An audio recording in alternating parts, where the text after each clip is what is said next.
convicted of killing 5 people in a horrific attack in Citronelle is set to die in just about an hour. Holman Correctional Facility administering the lethal injection to Derrick Dearman. It will be Alabama's 5th execution this year.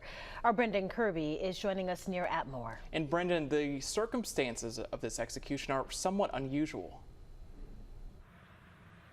Yeah, that's right, Cameron and Lenise. Take the timing. These murders just happened in 2016. It's extremely unusual, especially in Alabama, to carry out an execution less than a decade after the crime. And the reason for that is Dearman himself.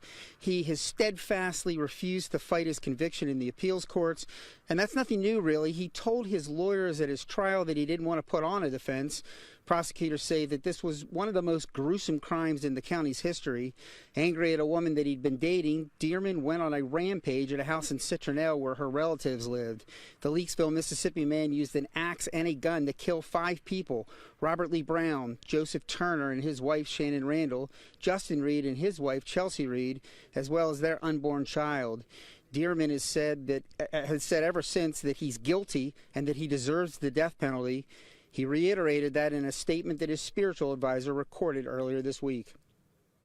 I'm willingly giving all I can possibly give to try and repay a small portion of my debt to society for all the terrible things I've done. From this point forward, I hope that the focus will not be on me, but rather the healing of all the people that I have hurt. I'm going to be one of the media witnesses in the death chamber in a little more than an hour, and I'll be back at Fox 10 News at 9 and 10 to tell you about that and bring you his last words. Reporting live from the prison complex outside of Atmore, Brendan Kirby, Fox 10 News. And Brendan, according to the Alabama Department of Corrections, Dearman spent his final hours taking phone calls and accepting visitors and relatives. His last meal was a seafood platter.